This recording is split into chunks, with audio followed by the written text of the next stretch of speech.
السلام علیکم دوستو جس شخص کے پاس دولت کے ڈھیر ہوں اسے یہودیوں کے ہاں قارون سے تشبیہ دی جاتی ہے۔ مسیحی لوگوں کے ہاں بھی اسے قارون ہی قرار دیا جاتا ہے، اور مسلمانوں کے ہاں بھی ایسے شخص کو قارون ہی کے نام سے پکارا جاتا ہے۔ قارون نام کا سیٹ تمام قوموں اور مذاہب میں ایک سمبل بن چکا ہے کہ جس کے پاس بے شمار دولت ہو، وقت کے حکمران کا وہ قریبی دوست ہو، اعلیٰ ترین اشرافیہ سے اس کا تعلق ہو، استحصال کرنے والوں کا وہ نمائندہ ہو، اسے قارون کہا جاتا ہے۔ ہر ایسے شخص کو قارون اس لیے کہا جاتا ہے کہ قارون ایسا ہی ایک شخص تھا۔ اللہ تعالیٰ نے واضح کیا ہے کہ قارون کا تعلق حضرت موسیٰ علیہ السلام کی قوم بنی اسرائیل سے تھا، مگر اس نے ان لوگوں کے خلاف ظلم کا ارتکاب کیا تھا۔ دوستو بعض روایات کے مطابق قارون حضرت موسیٰ علیہ السلام کا چچا زاد بھائی تھا، اور بظاہر اس نے آپ کا دین بھی قبول کر لیا تھا، نماز پڑھتا تھا، تورات پڑھتا تھا، لیکن ریاکار اور کمزور عقیدہ کا انسان تھا۔ چاہتا تھا کہ لوگ اس سے خوش فہمی رکھیں تاکہ انہیں فریب دے سکے۔ قارون فصلوں کو پیشگی سستا خرید لیتا اور بعد میں انہیں مہنگے داموں پر فروخت کرتا تھا، معاملات میں کم تولتا، دھوکہ اور بے انصافی کرتا، سود کھاتا، اور جتنا ہو سکتا تھا لوگوں پر ظلم کیا کرتا۔ اسی قسم کے کاموں سے بہت زیادہ دولت اکٹھی کر لی تھی اور اسے ہر چیز سے زیادہ عزیز رکھتا تھا۔ قارون خدا پرست نہ تھا بلکہ دولت پرست تھا، اپنی دولت عیش و عشرت میں خرچ کرتا تھا۔ بہت عمدہ محل بنایا اور اس کے در دیوار کو سونے اور مختلف قسم کے جواہرات سے مزین کیا، تاکہ اپنے گھوڑوں اور اونٹوں کو سونے اور جواہرات سے مزین کیا۔ اس کے خزانوں کے بارے میں اللہ تعالیٰ بتلاتے ہیں، ہم نے اسے اس قدر خزانے دیے تھے کہ اس کے خزانوں کی چابیوں کو طاقتور مردوں کی ایک جماعت مشکل سے اٹھاتی تھی۔ اللہ تعالیٰ نے خزانے اٹھانے والی جماعت یا گروہ کے لیے غصبت کا لفظ استعمال کیا ہے۔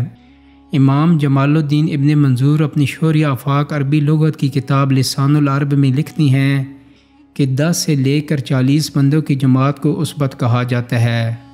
دوستو اب نہ 10 اور نہ 40، ہم اوسط 20 افراد مراد لے لیتے ہیں کہ خزانوں کی چابیوں کو 20 طاقتور شخص اٹھاتے تھے۔ اس دور کا طاقتور آدمی یقیناً بہت زیادہ وزن اٹھاتا ہوگا، مگر ہم اپنے آج کے دور کا طاقتور مزدور جسے پلہ دار کہا جاتا ہے مراد لے لیتے ہیں، جو 2.5 من یعنی 100 کلو وزن کی بوری آرام سے اٹھا لیتا ہے۔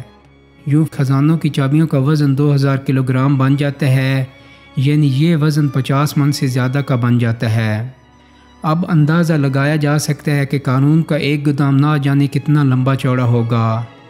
اس کا ایک آہنی دروازہ ہوگا، اور اس دروازے کو ایک چابی لگا کر کھولا جائے تو اس میں گندم، دوسرے کو چابی لگا کر کھولا جائے تو اس میں گھی اور زیتون جیسے روغنیات، تیسرے گودام کو کھولا جائے تو سونے کی اینٹیں، چوتھے کو کھولا جائے تو چاندی کے باکس، پانچویں کو کھولا جائے تو ہیرے جواہرات۔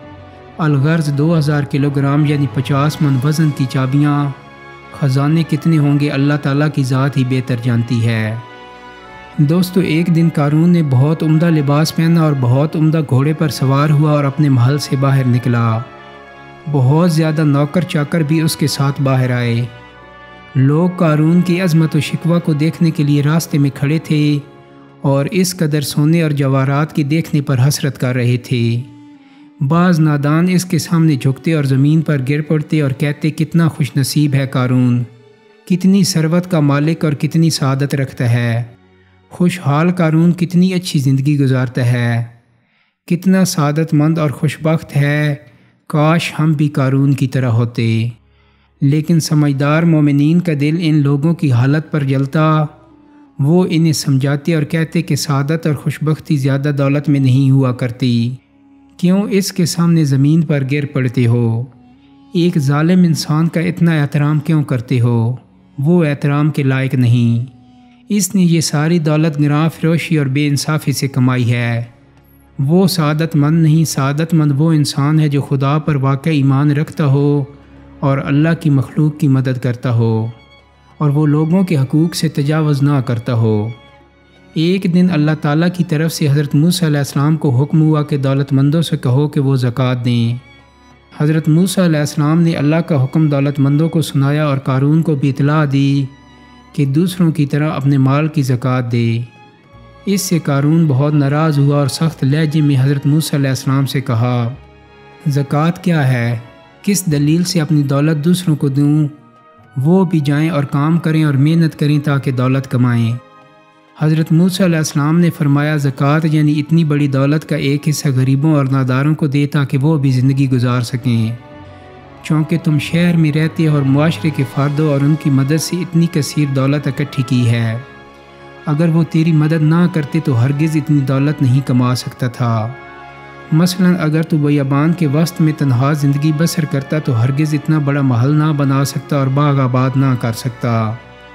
یہ دولت جو تو نے حاصل کی ہے ان لوگوں کی مدد سے حاصل کی ہے، پس تو اپنی دولت کا کچھ حصہ انہیں نہیں دے رہا بلکہ ان کے اپنے حق اور مال کو زکوٰۃ کے نام سے انہیں واپس کر رہا ہے۔ لیکن قارون نے حضرت موسیٰ علیہ السلام کی دلیل کی طرف توجہ نہ دی اور کہا، اے موسیٰ، یہ کیسی بات ہے کہ تم کہہ رہے ہو کہ زکوٰۃ کیا ہے؟ ہم نے برا کام کیا کہ تم پر ایمان لے آئے؟ کیا ہم نے گناہ کیا ہے کہ نماز پڑھتے ہیں اور اب آپ کو خراج بھی دیں؟ حضرت موسیٰ علیہ السلام نے قارون کی تند روی کو برداشت کیا اور نرمی سے اسے سمجھایا کہ اے قارون، زکوٰۃ کوئی میں اپنے لیے تو لے نہیں رہا ہوں بلکہ اجتماعی خدمات اور غریبوں کی مدد کے لیے چاہتا ہوں۔ یہ اللہ کا حکم ہے کہ مالدار غریبوں اور ناداروں کا حق ادا کریں، یعنی زکوٰۃ دیں تاکہ وہ بھی محتاج اور فقیر نہ رہیں۔ اگر تو واقعہ خدا پر ایمان رکھتا ہے اور مجھے خدا کا پیغمبر مانتا ہے تو پھر اللہ کے حکم کے سامنے سر تسلیم خم کر دے۔ اگر نماز پڑھتا ہے تو زکوٰۃ بھی دے، کیونکہ نماز بغیر زکوٰۃ کے فائدہ مند نہیں ہے۔ تورات کا پڑھنا سمجھنے اور عمل کرنے کے لیے ہے۔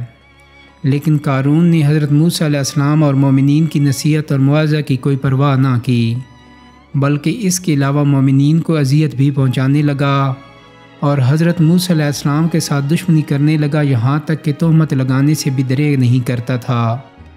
حضرت موسیٰ علیہ السلام قارون کی گستاخی اور سخت دلی سے بہت ناراض ہوئے اور آپ کا دل ٹوٹا اور خداوند عالم سے درخواست کی کہ اس حریص اور ظالم انسان کو اس کے اعمال کی سزا دے۔ موسیٰ کی دعا قبول ہوئی۔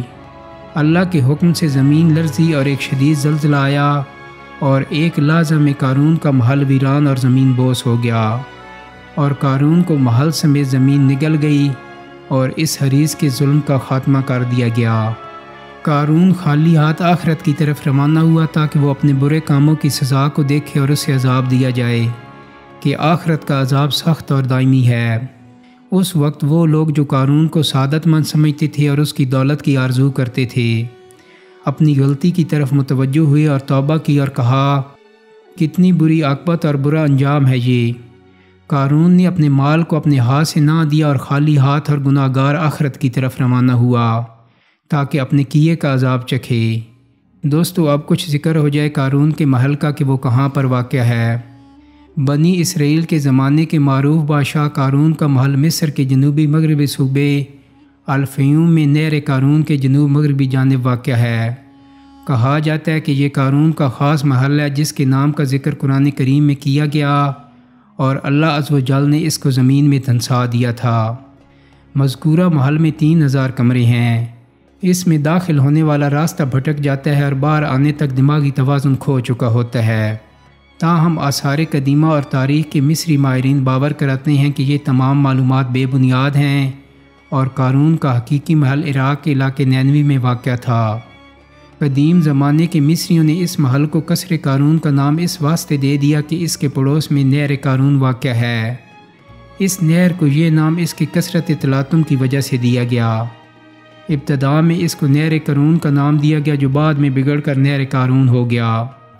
ماہر آثار قدیمہ ڈاکٹر عبدالرحیم ریحان نے العربیہ.net سے گفتگو میں قصر قارون اور 3000 کمروں کی حقیقت کا انکشاف کیا۔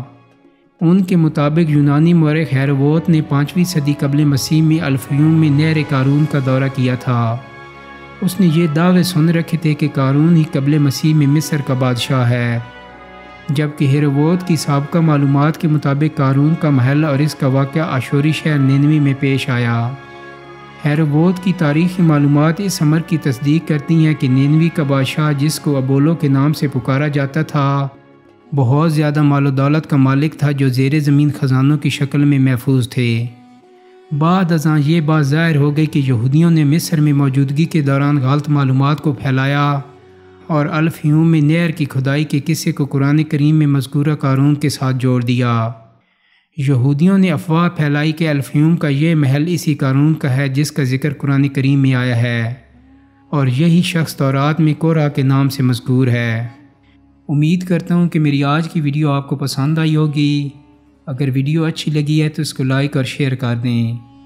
میرے چینل کو سبسکرائب کرنے کے ساتھ ساتھ بیل آئیکن کو بھی کلک کر دیں تاکہ آپ کو میری آنے والی مزید ویڈیوز کے نوٹیفیکیشن ملتے رہیں۔ بہت جلد ہی ایک نئی ویڈیو کے ساتھ ملاقات ہوگی۔ اپنا بہت سارا خیال رکھیے گا۔ اللہ حافظ۔